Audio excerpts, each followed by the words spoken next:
এমন কি কোনো রাস্তা আছে যে আপনি প্রতিবারই সঠিক মিউচুয়াল ফান্ড বাছলেন আর সেই মিউচুয়াল ফান্ডটা প্রতিবারই আপনি যে মিউচুয়াল ফান্ডটা বাছছেন আপনাকে সঠিক রিটার্ন দিচ্ছে?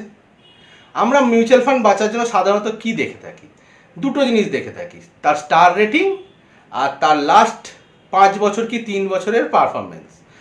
ঠিক আছে, তো স্টার রেটিং দেখার জন্য আমরা বিভিন্ন ওয়েবসাইট ভিজিট করি, বিভিন্ন ইকোনমিক ওয়েবসাইটে যেমন মানি কন্ট্রোল, ক্রিস্টাল, এসব ওয়েবসাইটে ভিজিট করে যার স্টার রেটিং ভালো আমরা ধরে নিই সেটা ভালো মিউচুয়াল ফান্ড। আর দেখি তার লাস্ট 5 বছর কি 3 বছরের পারফরমেন্সটা কেমন। যদি দেখি তার লাস্ট 5 বছর কি 3 বছরের পারফরমেন্সটা খুব ভালো, তাহলে আমরা সেখানেও ধরে নিই যে সেই মিউচুয়াল ফান্ডটা খুবই ভালো। স্টার রেট দেখে মিউচুয়াল ফান্ড চুজ করার সময় আপনাকে এটা মাথায় রাখতে হবে যে আপনার মতো কিন্তু অনেকেই এই স্টার রেটটা দেখে মিউচুয়াল ফান্ডটিকে চুজ করেছে। আপনার মতো অনেকেই ভেবেছে যে স্টার রেট ভালো মানে মিউচুয়াল ফান্ডটা ভালো, তা আপনার মতো অনেকেই ইনভেস্ট করেছে। তো হঠাৎ করে এত লোক একসাথে একটা ফান্ডে ইনভেস্ট করার ফলে সেই ফান্ড ম্যানেজারটির কাছে অনেক টাকা হঠাৎ করে চলে আসে, সেটা তার পক্ষে ম্যানেজ করাটা একটু ডিফিকাল্ট হয়ে দাঁড়ায়। স্টক মার্কেটের প্রাইস যখন হাই থাকে আমার মতো ইন্ডিভিজুয়াল ইনভেস্টাররা নিজেদের টাকাটাকে হোল্ড করে রাখি, দেখে ওয়েট করি মার্কেট কখন ড্রপ হয়। কিন্তু মিউচুয়াল ফান্ডের ক্ষেত্রে টাকা হোল্ড করার কোনো রাস্তা নেই। অ্যাজ মিউচুয়াল ফান্ড ল এটা বলে একটা ফান্ডের ম্যাক্সিমাম 35% ক্যাশ হোল্ড করে রাখতে পারে, মানে 100 টাকার মধ্যে 65 টাকা সেই ফান্ড ম্যানেজারকে ইনভেস্ট করতেই হবে। সেই জন্য হঠাৎ করে এত টাকা এসে যাওয়ার দরুন তার ইনভেস্ট করতে একটু প্রবলেম হয়। কোনো কোনো ক্ষেত্রে কি হয়, তার যে পছন্দ নয় যে স্টকগুলো সেই স্টকগুলোতে তাকে ইনভেস্ট করতে হয়, যে স্টকের ভ্যালু তার পছন্দ নয় তাতে তাকে ইনভেস্ট করতে হয়।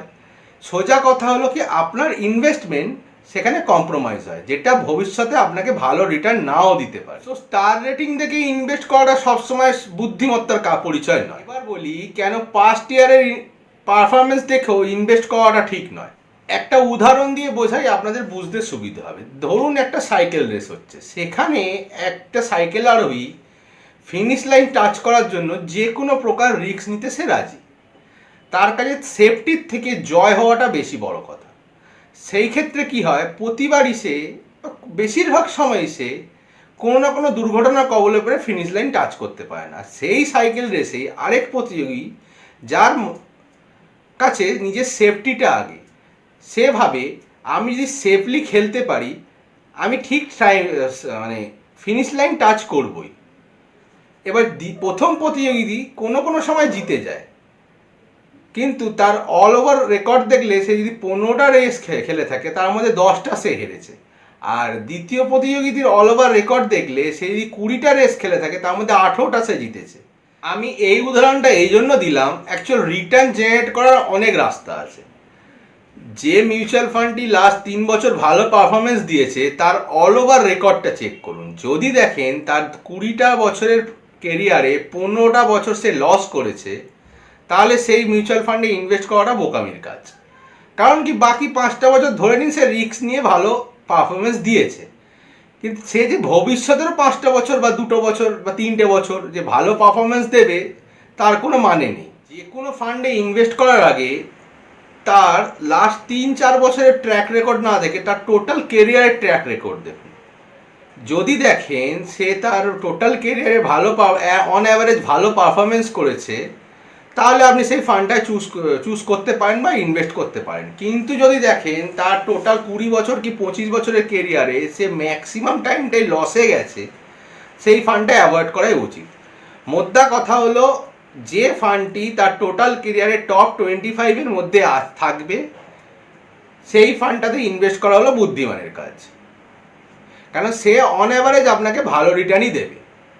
এমনও হতে পারে কোনো ফান্ডের তার টোটাল কেরিয়ারের অন অ্যাভারেজ রিটার্ন ভালো, তাহলে কি আপনি সেই ফান্ডে ইনভেস্ট করবেন? আমার প্রিভিয়াস কথাগুলো শুনে আপনি ভাবতেই পারেন হ্যাঁ নিশ্চয়ই করব, কেন করব না। মিউচুয়াল ফান্ডের বেসিকটা নিয়ে আমি আগের দিনকে একটা ভিডিও বানিয়েছিলাম, সেই ভিডিওটার লিঙ্ক আমি আই বাটনে দিয়ে দেবো এবং ডেসক্রিপশনে লিঙ্ক থাকবে, আপনি গিয়ে দেখে নিতে পারেন ভিডিওটা। ওই ভিডিওটা দেখলে আপনি এই ভিডিওটা আরও ভালো করে বুঝতে পারবেন। তো এবার কথা হচ্ছিল কি যে আপনি যদি কারো অন অ্যাভারেজ রেকর্ড ভালো দেখেন তাও কি ইনভেস্ট করবেন?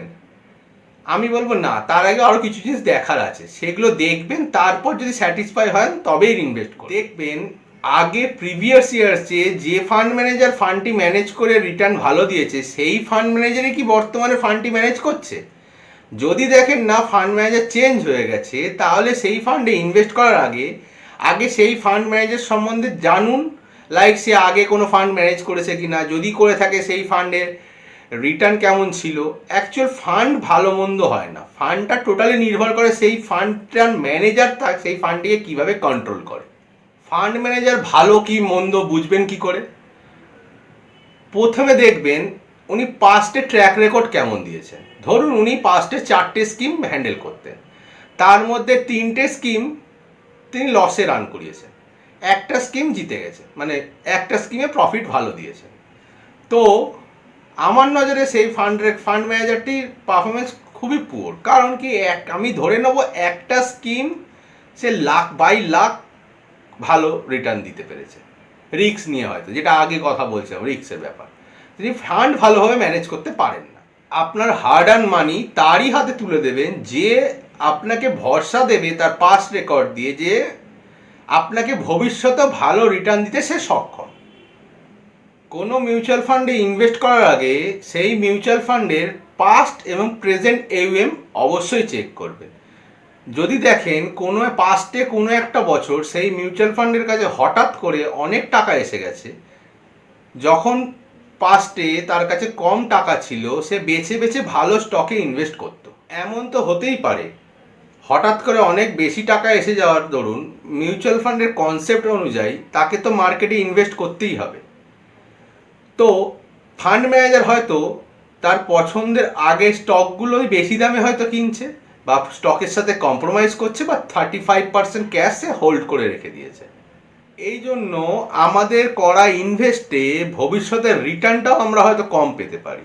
অ্যাকচুয়াল AUM মাল্টি ক্যাপ এবং লার্জ ক্যাপের ক্ষেত্রে 5,000 কোটির কম হতে হবে, এবং মিড ক্যাপ এবং স্মল ক্যাপের ক্ষেত্রে 2,000 কোটির কম হতে হবে। যদি তা থাকে তাহলে সেই ফান্ডটা এখনও ইনভেস্ট করা যেতে পারে।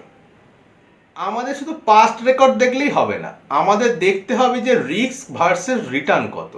একজন ভালো ফান্ড ম্যানেজার কম রিস্ক নিয়ে ভালো রিটার্ন জেনারেট করতে পারে। তো আমাদের বেছে বেছে সেই ফান্ডে ইনভেস্ট করতে হবে যেই ফান্ডে ম্যানেজার অতীত কম রিস্ক নিয়ে ভালো রিটার্ন জেনারেট করেছে। অ্যাকচুয়াল লার্জ ক্যাপ ফান্ডকে কম রিস্কি ফান্ড হিসেবে ধরা হয়, সেই তুলনায় মিড ক্যাপ ফান্ডে রিস্ক একটু বেশি। তো যদি দেখেন কোনো লার্জ ক্যাপ ফান্ড 10 বছরে আপনাকে 19% রিটার্ন দিয়েছে, আর কোনো মিড ক্যাপ ফান্ড 10 বছরে আপনাকে 20% রিটার্ন দিয়েছে, সেই ক্ষেত্রে আমার মতে বলে 1%-এর জন্য মিড ক্যাপ ফান্ডে গিয়ে রিস্ক না নিয়ে লার্জ ক্যাপ ফান্ডে ইনভেস্ট করাটাই ভালো। সো এই ছিল 8টা ফ্যাক্ট যা মিউচুয়াল ফান্ডে ইনভেস্ট করার আগে আপনাকে ভালো করে নজর দিতেই হবে। পরের দিনকে আমি SIP সম্বন্ধে একটা ভিডিও নিয়ে আসবো, যে SIPতে আপনি ইনভেস্ট কিভাবে করবেন আর SIPতে আপনার ইনভেস্টমেন্ট গ্রো কিভাবে হয়। তো চ্যানেলটি ভালো লাগলে, আমার ভিডিওটা ভালো লাগলে লাইক শেয়ার সাবস্ক্রাইব করতে ভুলবেন না। শেয়ার কিন্তু বেশি বেশি করে করবেন, ঠিক আছে? আসলাম, ভালো থাকবেন, টাটা।